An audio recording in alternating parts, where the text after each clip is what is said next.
आप सभी के हृदय में विराजमान परमात्मा को मेरी राम राम। राम चित्रकूट में अपना डेरा डाल चुके हैं और अब तुलसीदास जी चित्रकूट के सौंदर्य का वर्णन करने जा रहे हैं। कुछ स्थान ऐसे आएंगे जहाँ पर तुलसीदास जी अपने हाथ खड़े कर देंगे। वे कह देंगे, मैं इसका वर्णन कर ही नहीं सकता, संभव ही नहीं है करना, कैसे वर्णन कर दूं। उन दृश्यों का सौंदर्य, उनकी भावाभिव्यक्ति, उनकी दिव्यता, उनकी महिमा, यह सब जिस प्रकार से भक्ति रस में सराबोर करके तुलसीदास जी ने उसे अभिव्यक्त किया है, निश्चित रूप से वह अति मनोहारी है।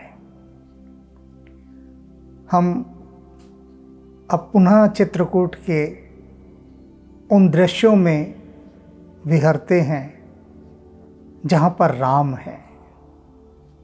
आइए। नीलकंठ कलकंठ सुख चातक चक चकोर, भांति भांति बोलहि बिहग श्रवण सुखद चित चोर। क्या है चित्रकूट के उन पर्वतों पर? नीलकंठ, कोयल, पपीहा, चकवा, चकवी, भांति भांति बोलहि बिहग और अनेक अनेक प्रकार के पक्षी वहाँ पर अपने मधुर स्वर में श्रवण सुखद चित्त चोर, अपने सुमधुर स्वर में गीत गाते हैं। और कैसा है उनका शब्द? चित्त चोर, श्रवण चित्त चोर, जिसको सुनते ही लगे कि कोई हृदय हमारा चुरा कर ले गया। अभी यह शब्द है, ये सारे शब्द हैं। अब आजकल की पीढ़ी को अगर ये वर्णन सुनाया जाए तो वह पीढ़ी कहेगी ऐसा तो कहीं होता नहीं है इस तरह से। उसका कहना बिल्कुल भी गलत नहीं है, क्योंकि उसने अनुभव ही नहीं किया कभी। वनों में जाकर, गहरे वनों में पूरा सन्नाटा होता है, गहन शांति, और उस सन्नाटे के बीच में अनेक प्रकार के पक्षियों की जो स्वर लहरी वहां गूंजती है। कभी कोयल, कभी पपीहा, कभी मोर, कभी नीलकंठ, और न जाने कितने प्रकार की चिड़िया, तोते, सब अपने अपने लोकगीत गा रहे होते हैं। और पक्षियों की एक विशेषता है कि प्रत्येक पक्षी गायक है। किसी पक्षी के लिए हम यह नहीं कह सकते कि अच्छा नहीं गाता, ये बुरा गाता है। सभी कोयल एक ही जैसे गाएंगे, सभी मोर एक जैसे गाएंगे, सभी तोते, पपीहा, कोई यह नहीं कह सकता कि इस कोयल का स्वर ज़्यादा अच्छा है और इस कोयल का कम है। मनुष्यों में ऐसा कहा जाता है कि उसको तो भगवान ने गला देकर ही भेजा है, क्या गायन है, क्या अच्छा गाता है। और इसके भी गहरे कारण हैं। अभी हम उनकी चर्चा यहाँ नहीं करेंगे। अभी सिर्फ ये बताया गया है कि उन पक्षियों का जो सुमधुर स्वर है वो किस प्रकार से हृदय को चुरा लेता है। मैंने अनुभव किया है, और मेरे जैसे उन सभी लोगों ने जिनको जंगलों का अनुभव है। जंगल में अगर आप चले जाएं, बैठे हैं, वहाँ कोई हॉर्न का शोर नहीं आएगा, कोई वाहनों का शोर नहीं है, मोटर गाड़ियों का कोई शोर नहीं, इसे शोर कहते हैं। और वहाँ बैठेंगे तो एक कोयल कूक गई तो उसके कूकते ही हमें एक हुक सी उठ जाती है। और आप थोड़ी सी देर ही बैठ जाएं जंगल के भीतर तो पक्षियों का स्वर आपको ध्यान में प्रवेश करा देगा। ऐसा कलरव होता है पक्षियों का। और वही चित्रकूट में चहुं ओर छाया हुआ है। करी के हर कपिकोल कुरंगा, बिगत बैर बिचरही सब संगा।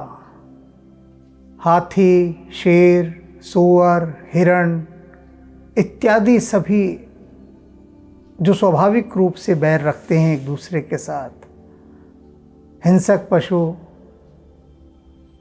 शाकाहारी पशुओं के प्रति अपना बहुत बैर रखते हैं, उनको खा जाते हैं। लेकिन जब से राम चित्रकूट में आए हैं तब से ये अपने सहज स्वाभाविक वैर को त्याग कर सब मिलजुल कर रह रहे हैं। हिरण को भय नहीं है अगर शेर वहाँ बैठा है, हिरण आराम से अपना घास खा रहा है। तो स्वाभाविक भय जो था वो त्याग दिया इन लोगों ने। फिरत अहिर राम छब देखी, होई मुदित मृग वृंद विशेषे। जब राम शिकार करने के लिए निकलते हैं तो शिकारी राम की छवि देखकर हिरणों के झुंड प्रसन्न हो उठते हैं।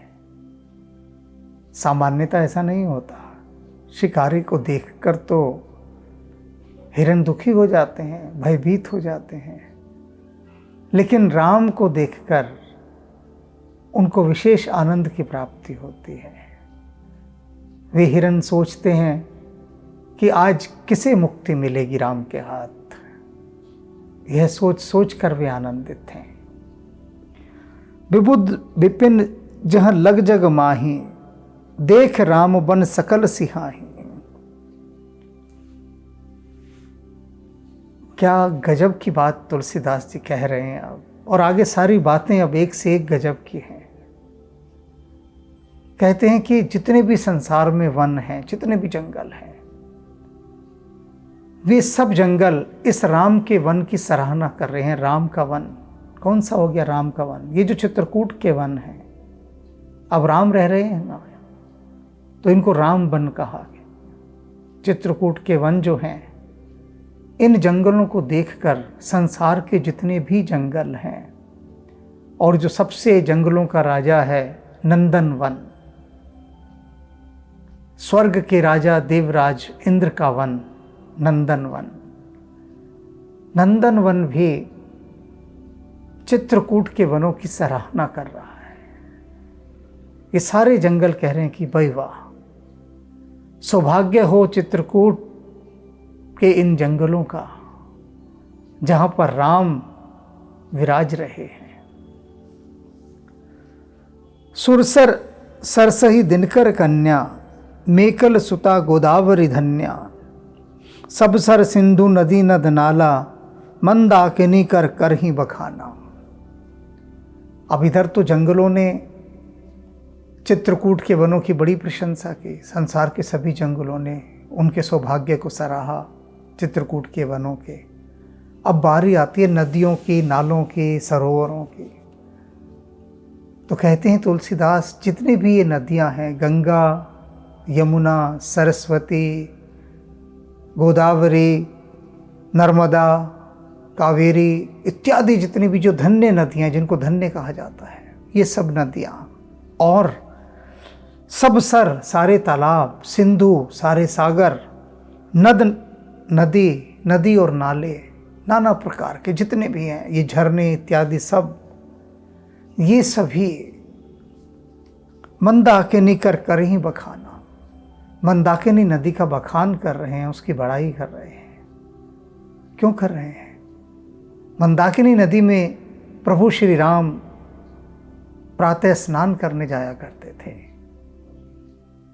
तो ये गंगा, यमुना, सरस्वती, कावेरी, नर्मदा इत्यादि सारी नदियाँ और सारे तालाब, सारे झरने सब कह रहे हैं कि अरे सारा संसार हमारी महिमा गाता है, और इधर देखो पुण्यों की प्राप्ति तो मंदाकिनी को हो गई।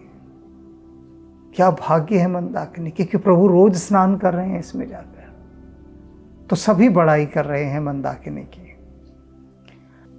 उदय अस्त गिरि अर कैलासो, मंदर मेरु सकल सुरबासो।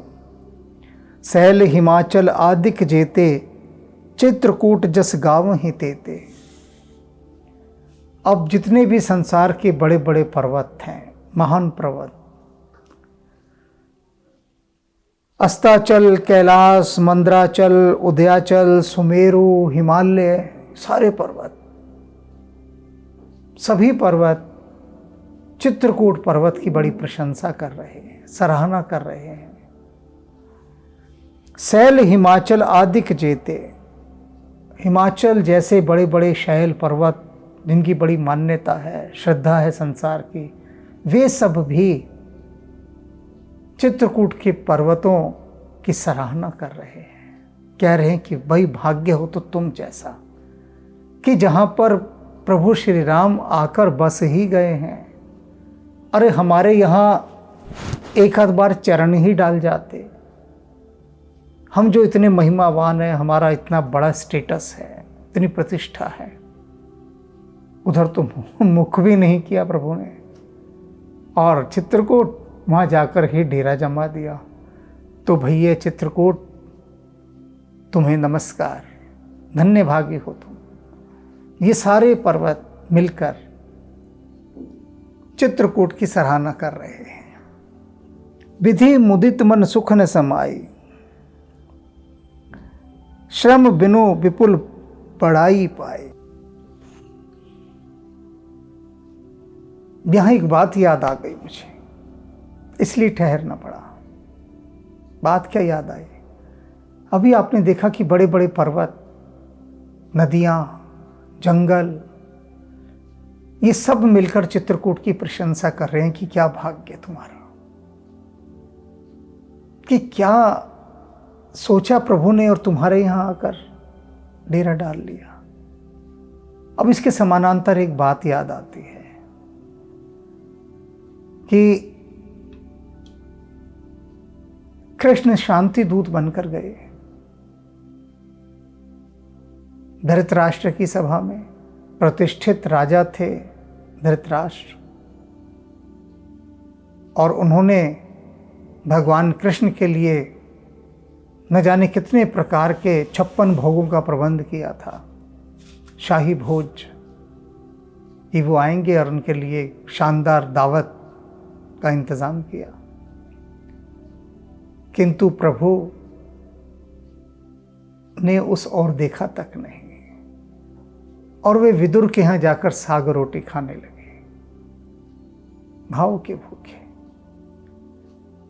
बड़ी बड़ी पर्वतमालाएं, नदियां, सरोवर, झरने, तालाब, वन, सबको छोड़कर प्रभु चित्रकूट का उद्धार करने के लिए वहां पहुंच गए। चित्रकूट पर साधारण वनवासी रह रहे हैं, साधारण भील हैं, किरात हैं, किन्नर हैं, नाग हैं, ये जातियां रह रही हैं। उन आदिवासी जातियों के मध्य राम पहुंचे। देखिए आप, गंगा के किनारे जाते तो गंगा के किनारे तो एक से एक प्रतिष्ठित मंत, संत, मठाधीश, न जाने कितने बड़े बड़े स्टेटस वाले साधु संत वहां रहे, तो उनके पास नहीं गए। उन वनवासी जातियों के बीच जाकर उनका दुख दूर करने के लिए, कष्ट दूर करने के लिए वहां पर पहुंच गए, और भाव से उनके दोनों में लाए हुए फल इत्यादि ग्रहण कर रहे हैं। इसीलिए तुलसीदास जी ने कल कहा था ना कि प्रभु राम को सिर्फ प्रेम ही प्यारा है और कुछ नहीं। और ये जो चित्रकूट है ये तो बहुत प्रसन्न है। विधि मुदित मन सुख न समाए, इसके तो मन में सुख समा ही नहीं रहा। कैसे समाएगा? परमात्मा उतर आया, परमात्मा को कोई कैसे संभालेगा? तो परमात्मा का सुख वह भी नहीं समा सकता। खुशी मिली इतनी कि मन में ना समाए, पलक बंद कर लूं कहीं छलक ही ना जाए। और छलकती हैं कितनी पलकें बंद कर लो, लेकिन राम के आ जाने की जो प्रसन्नता है वह छलकेगी ही छलकेगी। श्रम बिन विपुल बड़ाई पाई, और कितना प्रसन्न है चित्रकूट पर्वत। कहता बिना परिश्रम के मुझे इतना बड़ा सम्मान मिल गया, इतनी बड़ाई मिल गई। मैंने तो कोई मेहनत ही नहीं की, कोई चिट्ठी पत्री नहीं डाली राम को कि राम जी मेरे यहाँ आओ रहो। स्वप्न में भी चित्रकूट को ये नहीं था कि राम उसके पास आएंगे, और स्वयं ही अयाचित कृपा करके प्रभु राम चित्रकूट पर चले गए। तो उसको तो बैठे बिठाए मुफ्त में इतनी बड़ी बड़ाई मिल गई, तो खुशी तो उसके मन में समाएगी ही नहीं। चित्रकूट के बिहग मृग बेली विटप तृण जात, पुण्य पुंज सब धन्य अस कहीं ही देव दिन रात। और ये जो देवता हैं, ये दिन रात आपस में चर्चा कर रहे हैं, बातचीत कर रहे हैं, और बातचीत करते हुए क्या कह रहे हैं कि अरे हम कहाँ के देवता, हम कहते हम बड़े महान हैं, ये हैं वो हैं, हम राम को तरसते रहते हैं, और हम ये मानते हैं कि हमने बड़े पुण्य किए हैं तो हम देवता हो गए हैं, देव योनि में आ गए हैं। लेकिन नहीं, पुण्यों के जो पुंज हैं, जिन्होंने पुण्य किए हैं, वे वास्तव में चित्रकूट पर रहने वाले पशु पक्षी वनस्पति जगत जीव जंतु जितने भी जड़ चेतन हैं जो चित्रकूट पर रह रहे हैं, वास्तव में पुण्यों के पुंज तो वे हैं। पुण्य तो उन्होंने कमाए हैं, कमाइयाँ तो उन्होंने की हैं जो राम उनके पास पहुंच गए। हम कहाँ के देवता। तो दिन रात देवता आपस में यही चर्चा करते रहते हैं। नयनवंत रघुबर ही बिलो के, पाई जन्म फल होई बिसो की।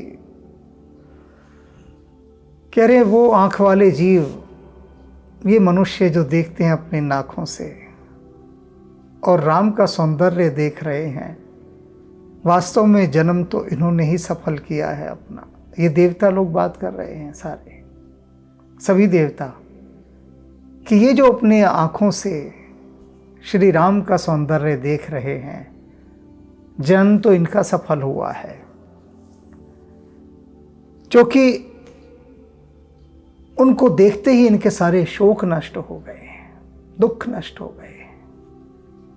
परस चरण रज अचर सुखारी, भय परम पद के अधिकारी। भगवान राम के चरण कमलों की रज का स्पर्श करके ये सारे वनवासी सभी राम के उस परम पद के अधिकारी बन गए हैं।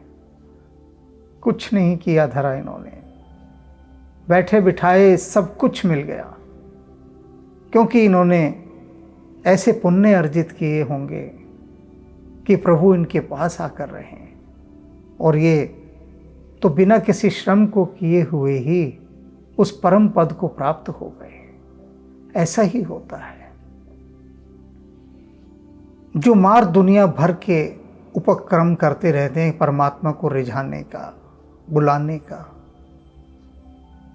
परमात्मा का ध्यान अपनी ओर आकर्षित करने का, न जाने क्या क्या यज्ञ करते हैं, तप करते हैं, साधनाएं करते हैं, अनुष्ठान करवाते हैं, राम वहाँ जाते ही नहीं। कहाँ चले जाते हैं राम? जो कोई भाव के साथ किसी कोने में बैठा उनको भज रहा होता है, जो कभी कहता भी नहीं कि हे राम मेरे यहाँ आओ, जिसको कहते हुए भी बड़ा संकोच और डर होता है। अब एक साधारण सा कुटिया में बैठा हुआ व्यक्ति कैसे देश के प्रधानमंत्री को कह देगा कि आप मेरे घर आइए? वो मोहल्ले के निगम पार्षद को नहीं कह सकता कि मेरे घर आइए। वो परमात्मा, देश का राष्ट्रपति या प्रधानमंत्री, उसको वो चिट्ठी डालेगा क्या? कभी सपने में भी नहीं सोचेगा कि देश का प्रधानमंत्री या राष्ट्रपति उसके घर आए और भोजन ग्रहण करे।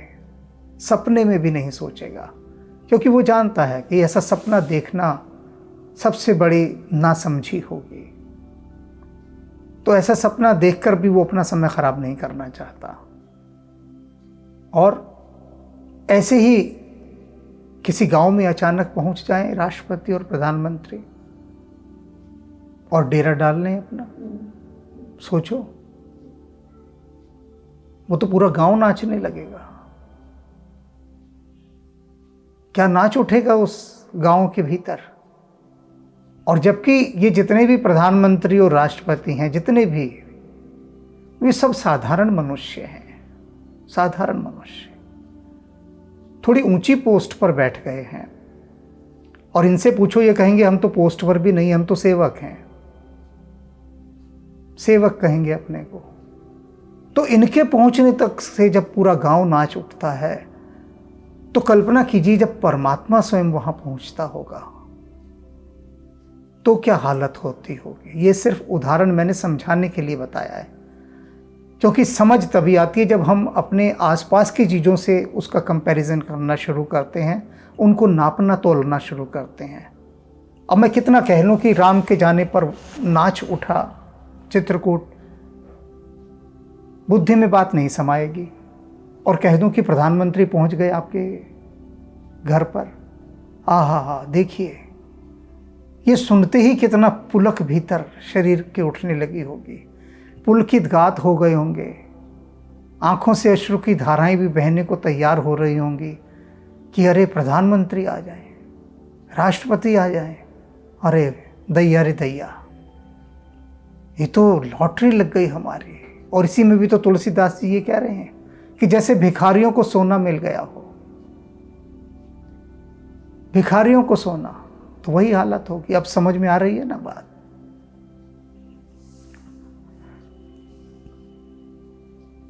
सोबन शैल सुभाए सुहावन, मंगलमय अति पावन पावन, महिमा कही कवन विदितासो, सुख सागर जहाँ कीन निवासो।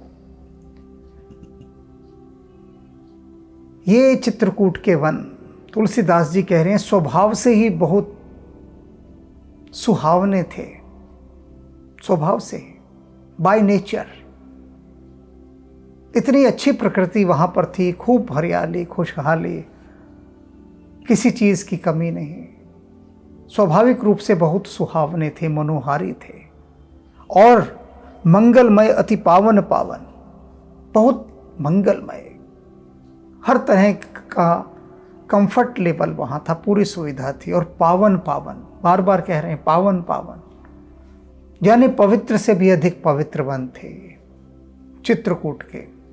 अब महिमा कही कवने विदितासो, कहते अब बताओ कि ये चित्रकूट के वन जहाँ पर की सुख सागर जहाँ की नहीं वासो, सुख का सागर जो हैं प्रभु श्री राम, वे सुख का सागर पहले से ही सुखमय इन वनों के अंदर, इन पावन वनों में आकर रहने लगे हैं। जो पहले से ही पवित्र वन थे, उनमें सुख के सागर श्री राम भी आकर रहने लगे। तो तुलसीदास जी कहते हैं, मुझे कोई बता दो भैया, मैं किस विधि इसका वर्णन करूं, कैसे वर्णन करूं, मेरी तो समझ में नहीं आता। राम भी आ गए वहां, और शब्द मेरे पास यही घिसे पिटे पुराने हैं सारे, तो कैसे मैं वर्णन करूं। पय पयोधि तजी अवध बिहाई, जहां सिय लखन राम रहे आई। कहते हैं उस चित्रकूट का वर्णन मैं कैसे करूं जहां पर कि भगवान रह रहे हैं। और कौन से भगवान रह रहे हैं? जो अपना क्षीर सागर छोड़कर अयोध्या में आकर रहने लगे, और फिर उसी समृद्ध अयोध्या को छोड़कर, समृद्ध अयोध्या को छोड़कर इन वनों में आकर बस गए। अब कहते इन वनों की मैं कैसे बड़ाई, कैसे प्रशंसा करूं, कैसे इनका वर्णन करूं। कहाँ क्षीर सागर, कहाँ अयोध्या, और कहाँ ये वन, इन वनों में आकर रह रहे हैं। तो अब तो मेरे पास इनकी बड़ाई करने का कोई साधन नहीं है, कोई शब्द नहीं है, सब शब्द छोटे रह जाएंगे। कहीं न सकही सुषमा जस कानन, और इस वनों की जो परम शोभा है, सुषमा है, ये कहीं नहीं जा सकती। अब कैसे कहूं। जो सत सहस होई सहसासन, कहते हैं जो हजारों मुख वाले शेषनाग हैं, ये यदि लाखों की संख्या में भी आ जाएं तो भी चित्रकूट के सौंदर्य का, उसकी महिमा का बखान नहीं कर सकते। सो मैं बरन कहो विद के ही, सो अब मुझे बता दो तो मैं किस विधि वर्णन करूं। जब 1000 मुखों वाले लाखों की संख्या के शेषनाग भी इस महिमा का वर्णन नहीं कर सकते, तो कोई मुझे बता दो कि मैं किस विधि इसका वर्णन कर सकता हूं। डाबर कमठ की मंदर ले ही, कहते मैं तो डाबर का कछुआ हूं। डाबर कहते हैं गड्ढा, जंगलों में गड्ढे बने होते हैं, उन गड्ढों में पानी भर जाता है, बरसात का या कोई और पानी कहीं से भी आकर, झरने का इत्यादि।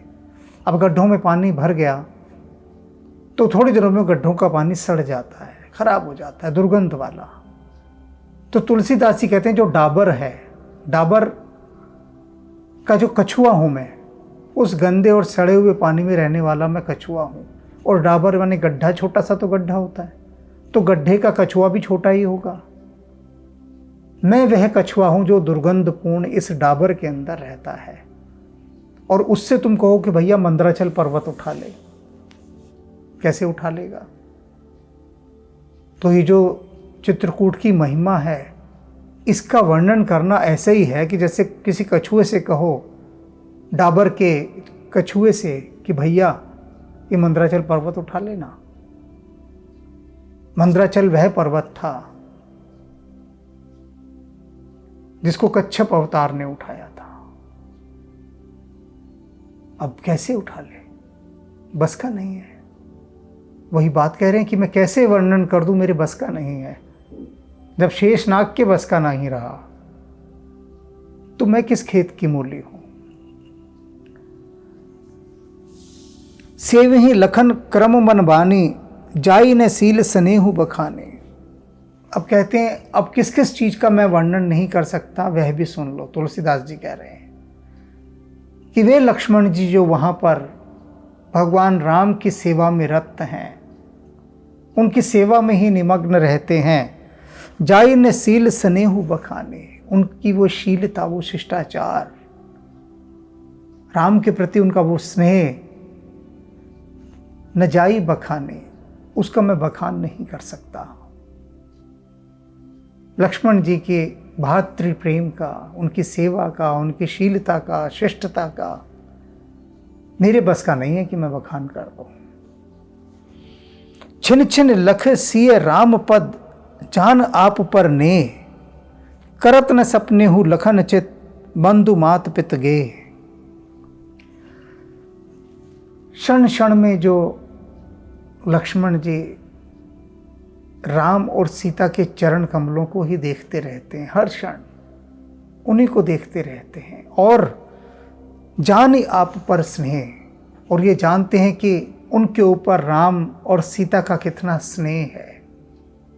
उसी सेवा करते करते राम और सीता के प्रति अपने प्रेम में वो ऐसे डूबे हुए हैं कि करत न सपने हु लखन चित, कि सपने में भी लक्ष्मण के चित्त में अपने मित्रों का, बंधुओं का, भाइयों का, रिश्तेदारों का, माता पिता का, अयोध्या का कहीं कोई स्वप्न में भी विचार नहीं आता।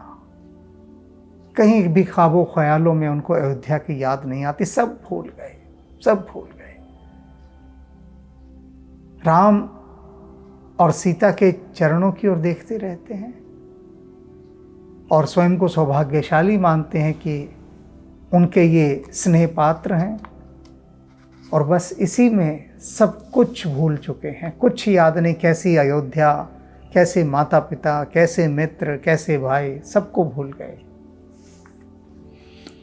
राम संग सिंह रहत सुखारे, और सीता राम के साथ बड़े सुख से रह रही हैं। पुर परिजन गृह सुरत बिसारी, नगर के लोगों का, परिवार के जनों का, सबकी स्मृति बिसरा दी है। सबको भूल गई हैं सीता जी, कोई याद नहीं आता, किसी की याद नहीं।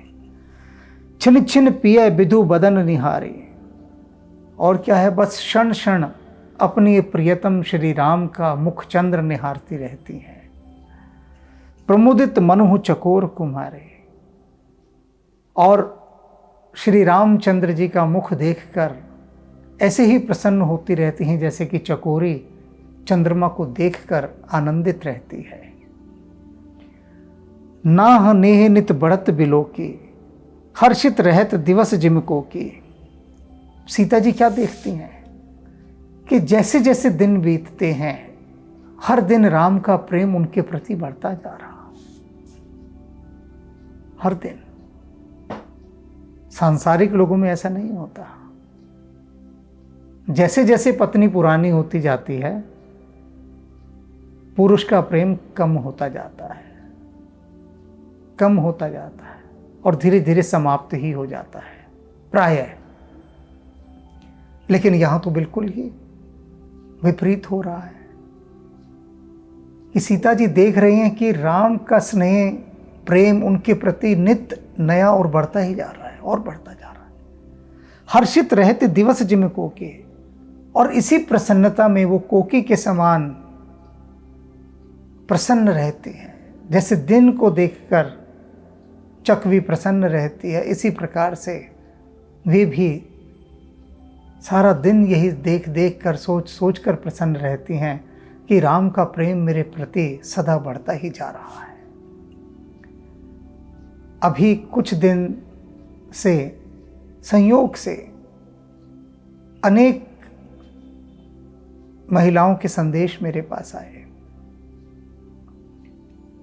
और उन्होंने बताया कि उनके पति उन्हें मारते पीटते हैं, गाली गलौज करते हैं और अपमानजनक शब्दों में उनसे हर समय बात करते हैं, दुत्कारते हुए, धिक्कारते हुए, कोसते हुए। अब उन जैसे पतियों को यहां देखना चाहिए, सीखना चाहिए। राम का चरित्र हम क्यों कहते हैं महान है? क्योंकि राम ने अपने प्रत्येक संबंध को, परिवार के प्रत्येक संबंध को बहुत सुंदरता के साथ निभाया है, आदर के साथ, सम्मान के साथ, प्रेम के साथ। सेवक के साथ संबंध हो, गुरु के साथ हो, पत्नी के साथ हो, भाई के साथ, माता पिता के साथ, सेवकों के साथ या उनके साथ जिनको सारी दुनिया उपेक्षित समझती है, सभी के साथ, सभी के साथ। और सभी को राम ने प्रेम और सम्मान दिया। तो उन लोगों को जो अपनी पत्नियों को मारते पीटते हैं, उन्हें गालियां देते हैं, उनको कुछ देर सिर्फ रोज कुछ देर प्रभु राम के कथा में अवश्य बैठना चाहिए, सुनना चाहिए उनको। और यदि वे ऐसा करेंगे तो उनके भीतर का जो ये पिशाच है, ये जो राक्षस है, ये जो अहंकार का राक्षस है, जो क्रूर है, जो उनके भीतर का जानवर है, वो पशु अपना वो स्वाभाविक बैर त्याग देगा। जैसे अभी तुलसीदास जी ने बताया था कि चित्रकूट में अब शेर और हिरण वो दोनों एक ही घाट पर पानी पीते हैं। कभी सोचा भी नहीं होगा ऐसे पतियों ने कि उनके भीतर ये क्यों होता है। पशु है उनके भीतर और वो पशु क्रूर होता जा रहा है, हिंसक होता जा रहा है। और उस पशु की हिंसा को रोकने के लिए वे न राम को बुलाते हैं, न कृष्ण को बुलाते हैं, न शिव को, न हनुमान को, इत्यादि जो भी दैविक शक्तियां हैं उनका वे आह्वान ही नहीं करते। तो इसलिए उनका पशु का तल और निम्नतर होता जाता है। नाह नेह नित बढ़त बिलोकी, हर्षित रहत दिवस जिमको की। सिय मन राम चरण अनुरागा। सीता जी का जो मन है ना, वो तो राम के श्री चरणों में ही प्रेम पूर्वक लगा रहता है। अवध सहस सम बन प्रिय लागा। और राम के चरणों को देखते देखते देखते देखते उनको ये जो वन है, ये सैकड़ों अयोध्याओं के समान जान पड़ता है। एक अयोध्या छोड़कर आई है ना सीता जी, लेकिन इन वनों में राम के चरणों को जब वो निहारती हैं, अनुराग से भरती हैं, तब वे उसी सुख को पाती हैं जो सुख सैकड़ों अयोध्याओं को भोगने के बाद मिलता होगा, उससे भी कहीं अधिक। परन कुटी प्रिय प्रियतम संगा, प्रिय प्रवार कुरंग विहंगा। और क्या है? परन कुटी, जो पत्तों की कुटिया है, प्रिय प्रियतम संगा, अपने जो सबसे प्रिय प्रियतम है उसके साथ वो उस कुटिया में है सीता जी। उनके लिए इससे बड़ा सुख और कोई नहीं, इससे बड़ा सुख कोई नहीं सीता जी के लिए कि राम हर समय उनके साथ है। जब अयोध्या में राम थे, सुबह निकलते थे, रात को घुसते थे घर, सीता बैठी हैं इंतजार में, प्रतीक्षा में, बाट जो रही हैं कि राम आए तो भोजन करें। और राम सुबह के निकले, प्रजा के सुख दुख का हाल पूछते पूछते सांझ हो गई, रात्रि आ गई, तब राम घर में प्रवेश कर रहे हैं। तो सीता तो माथा ठोक लिए थी कि भैया ये क्या हुआ, सुबह के गए रात को आते हैं, बताओ थके हारे क्या बतिया लें, समय ही नहीं है राम के पास मिलने का, ऐसे प्रजा के कामों में। और अब 24 घंटे राम साथ है, महल नहीं है, पत्तों की कुटिया है, लेकिन राम साथ है। 1973 में एक फिल्म आई थी, एक मुट्ठी आसमान, उसका एक गीत है, बहुत प्रिय गीत है। वो गीत यहाँ बिल्कुल फबता है, फिट बैठता है। उस गीत के बोल थे, प्यार कभी कम न करना सनम, हर कमी गवारा कर लेंगे, सीने से तुम जो लगा कर चलो, कांटों में गुजारा कर लेंगे। यही बात यहाँ सीता जी के संबंध में उभर कर आ रही है कि प्यार कभी कम ना करना सनम, प्रेम कम नहीं होना चाहिए। साधन बेशक कम हो जाए, धन बेशक कम हो जाए, कपड़ा लत्ता बेशक से कम मिल जाए, प्रेम में कटौती नहीं होनी चाहिए। सब जगह कटौती हो जाए स्वीकार है। और कितनी बड़ी कटौती हुई है सीता के खाते में, आप देखिए, महल काट दिया गया, सारे ऐशो आराम के साधन काट दिए गए, सब कुछ ले लिया गया राम से, सीता से, दोनों से। लेकिन उसके बाद भी दोनों साथ हैं, प्रेम पूर्वक हैं। तो किसी को किसी राज्य के खोने का, धन संपत्ति खोने का कोई गिला शिकवा नहीं, कोई अफसोस नहीं। सीता जी कहीं पर भी ये नहीं कह रही हैं, कहीं पर भी इतना भी नहीं कहती वो कि मैं थक गई। चल रही हैं वनों में, चल रही हैं राम के साथ, लेकिन एक बार भी नहीं कहती, एक बार भी कि उफ बहुत मैं थक गई हूं, अब नहीं चला जाता। राम ही देख लेते हैं सीता की चाल से, सीता के बहते पसीनों को देखकर, उनके पांव में पड़े छालों को देखकर।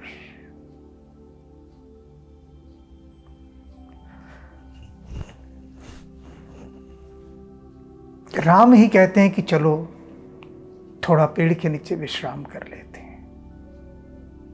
सीता ने कभी नहीं कहा। और वे स्त्रियां भी इस बात से बहुत कुछ सीखें,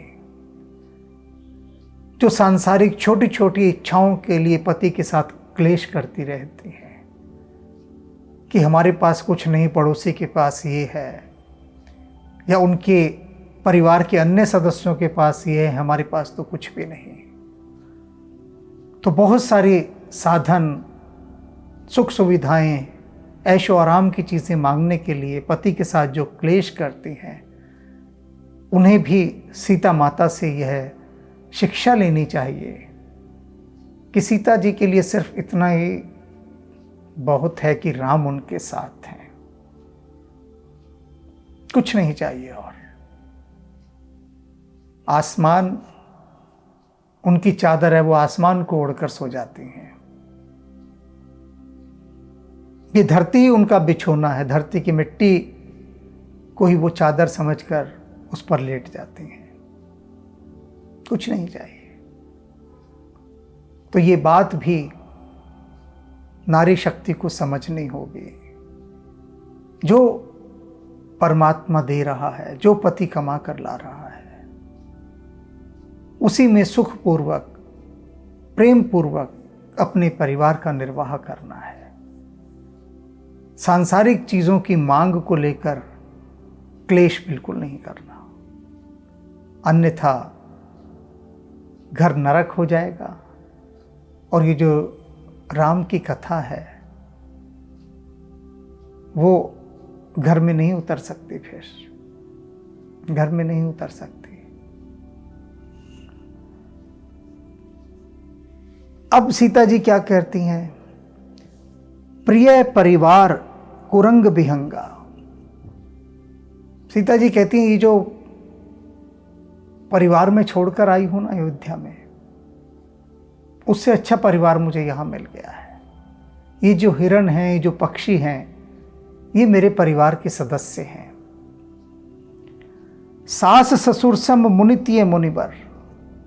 और जो ऋषि मुनियों की स्त्रियां हैं वे मेरी सास हैं, और जो ऋषि मुनि हैं वे मेरे ससुर हैं, ससुर जी हैं। असन अमीय सम कंद मूल फर। और ये जो कंद मूल फल हैं, ये सब जितने हैं, इनको मैं अयोध्या का वह परम स्वादिष्ट भोजन समझकर ग्रहण करती हूं। नाथ साथ साथरी सुहाई। नाथ साथ, मैं अपने पति के साथ हूं, प्रियतम मेरा मेरे साथ है, और मैंने साथरी सजाई है। साथरी होता है कि घास और पत्तों को लेकर जो एक चटाई बनाई जाती है, बिछोना, सोने के लिए। और कहती हैं सीता जी कि ये जो बिछोना है घास और पत्तों का बना, ये राम के साथ होने के कारण मुझे कैसा लगता है, मयन शयन सम सुखदाई।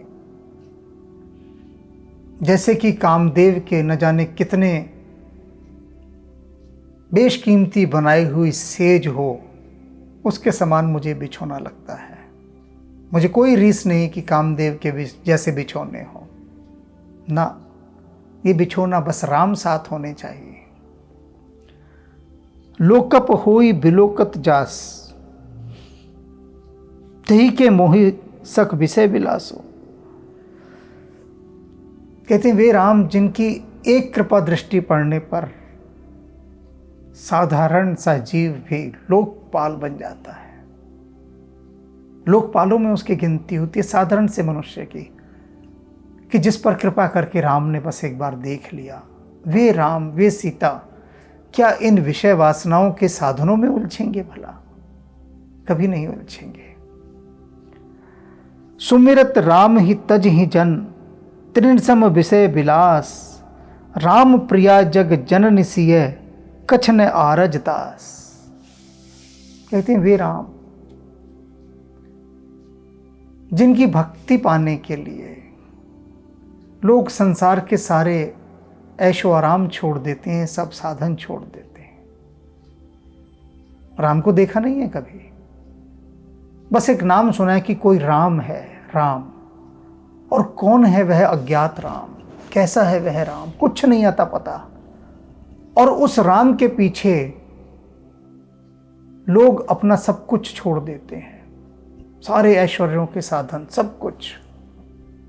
उसी राम के लिए तो भगवान बुद्ध, महावीर सब छोड़ कर चले गए थे, सारे ऐश्वर्यों के साधन उस अज्ञात के लिए जिसे जानते भी नहीं। तो तुलसीदास जी कहने वे सीता माता जो राम के साथ हर समय हैं, राम की पत्नी हैं, यदि वे इन सुख सुविधाओं के साधन की तरफ से मुख मोड़ लेती हैं तो कोई आश्चर्य की बात नहीं, कोई आश्चर्य की बात नहीं। कौन इन तुच्छ चीजों को देखेगा जब राम साथ में हो, जब साधारण से लोग जिनको राम की कोई खबर नहीं, वे राम के नाम पर सारे भोग विलास छोड़ देते हैं। काफी समय से अनेक लोगों के संदेश मेरे पास आ रहे हैं। राम की कृपा है, हनुमान जी की प्रेरणा है, उनके संदेश। उनका कहना है कि जब से हम नियमित रूप से ये रामचरितमानस की श्रृंखला देखने लगे हैं, भूले भटके कहते यूं ही सामने आ गई और हमने देखना आरंभ कर दिया। रस जग गया है, रोज देखते हैं और देखते देखते ऐसा हो गया कि हमारा मांस खाना छूट गया, मदिरा पीनी छूट गई, जो धूम्रपान करते थे, सिगरेट पीते थे, वो छूट गई। अब मन ही नहीं करता सिगरेट, शराब, ये सब पीने का, नशीले पदार्थों का सेवन करने का और मांस मदिरा खाने पीने का। ये सब जो जीवन में इतने गहरे उतरे हुए थे, वे सब अपने आप चले गए, सब अपने आप। कोई शराब मुक्ति का केंद्र मैंने नहीं खोला हुआ है, नशा मुक्ति का कोई मैंने मंत्रालय नहीं बनाया अपना कि मैं वहाँ का मंत्री हूँ, नशा मुक्त मंत्री उस मंत्रालय का। लेकिन राम जी ने यहाँ बिठा दिया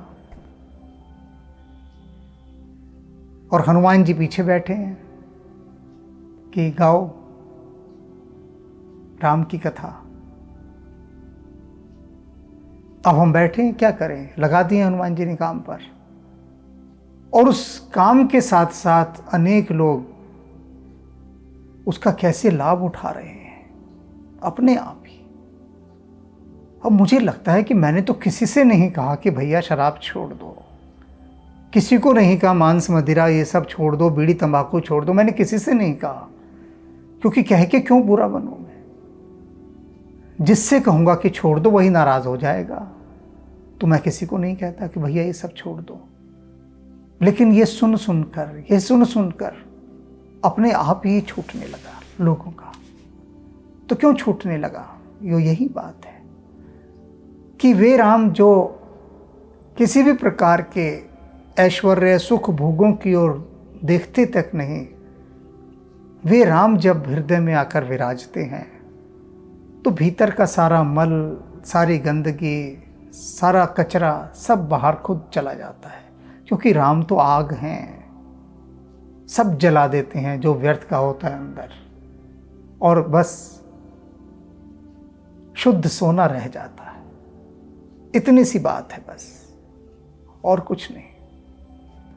हमारी कोई बड़ाई नहीं है, हम तो हनुमान जी के टेप रिकॉर्डर हैं। हनुमान जी ने जो टेप चढ़ा दी है हम बोलते जाते हैं बस, हमारी कोई बड़ाई थोड़ी ना है। अब रेडियो पर गा रही हैं लता मंगेशकर और मोहम्मद रफ़ी, अब कोई रेडियो की तारीफ थोड़ी ना करता है कि कहीं रेडियो से क्या गा रहे हो भैया, कमाल कर दिए हो तुम तो। सब रफ़ी साहब की और लता जी की और किशोर, इन सब की ही तो तारीफ करते हैं। तो वैसे ही है जो हम यहाँ बोल रहे हैं, हम तो रेडियो हैं हनुमान जी का, गा बजा वही रहे हैं, उन्हीं का खेल चल रहा है सब। हमारे धोखे में मत पड़िएगा।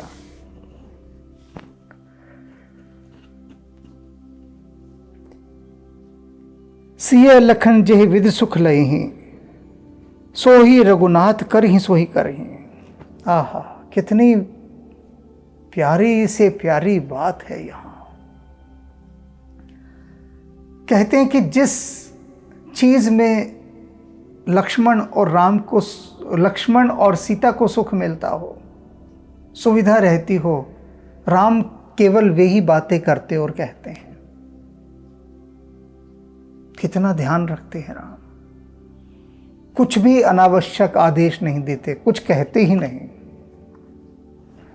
सिय लखन जी विधि सुख लही, जिस विधि से लक्ष्मण और सीता सुखी हों, सोई रघुनाथ कर ही सोई कहे। वही रघुनाथ करते हैं और वही कहते हैं, अनावश्यक नहीं सताते। किसी कंपनी के बॉस नहीं है कि अपने वर्कर को खाली ना बैठने दें, कि जो काम करने वाला वर्कर हो वे कर्मचारी जो बहुत मेहनती होते हैं, कंपनी में बहुत काम करते हैं, बॉस उनको और काम देता है। काम का पुरस्कार उनको क्या मिलता है? और काम मिल जाता है। ये लो और काम दो इनको, ये कर सकते हैं, देते जाओ देते जाओ। तो बॉस मेहनती व्यक्तियों का शोषण भी बहुत करते हैं, बहुत काम देते हैं। वो कहते हैं नहीं ये काम कर देगा, इसको दो इसको दो, और वो बेचारा करता रहता है, गधे की तरह लगा रहता है। राम देख रहे हैं कि लक्ष्मण और सीता हर प्रकार से उनकी हर सेवा करने को तत्पर हैं, तैयार बैठे हैं, आप हुक्म तो कीजिए, आदेश तो कीजिए। किंतु राम नहीं। राम वे ही बातें कहते हैं, वे ही कार्य कहते हैं जिनसे वे सुख से उसको कर सकें, सुविधा से। कितना बड़ा गुण है, कितना बड़ा गुण। कई ही पुरातन कथा कहानी सुन ही लखन सिंह अति सुख माने। अब वनों में रह रहे हैं लक्ष्मण और सीता के साथ, तो राम क्या कर रहे हैं? उनको बिठाते हैं अपने पास, बैठो। लक्ष्मण को भी बुला लिया, सीता को भी बुला लिया, चलो तुमको कहानी सुनाता हूं। और राम उनको प्राचीन कथाएं सुनाते हैं। राम बहुत उच्च कोटि के कथावाचक हैं, स्टोरी टेलर, उच्च कोटि के। और जब ये बात आई थी तो हनुमान जी ने कहा कि इन 14 वर्षों की यात्राओं में हम तुम्हें राम जी की बहुत कथाएं सुनवाएंगे उनके मुख से। और ये जो मेरा उपन्यास आया वन वन में राम, उस वन वन में राम इतनी कहानियां सीता को सुनाते हैं, इतना हंसा रहे हैं राम सीता को, लक्ष्मण को। राम का ये रूप आप देखेंगे तो आप कहेंगे कि ऐसा रूप तो हमने कहीं देखा ही नहीं। अब तुलसीदास जी यहाँ कहकर आगे बढ़ गए, कई ही पुरातन कथा कहानी, कि राम ने लक्ष्मण और सीता को बहुत सारी प्राचीन कहानियां सुनाई। कौन सी कहानियां? कहाँ हैं वे कहानियां? तो हनुमान जी ने कहा कि लिखो, हम बताते हैं कौन सी कहानियां थी। तो उस वन वन में राम में यही सब है।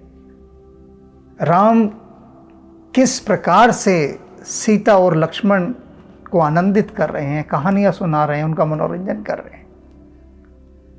और हर एक के पीछे एक गहरी शिक्षा है। तो वन में राम के साथ यदि आपको डोलना हो, ये उनकी अंतरंग वार्ताएं सुननी हो, तो मैं कहूँगा वन वन में राम उपन्यास अवश्य पढ़ना, क्योंकि वहाँ आपको राम की उपस्थिति मिलेगी।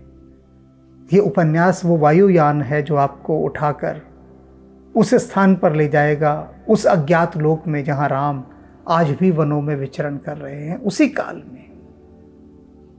ये वचन है हनुमान जी का। राम राम।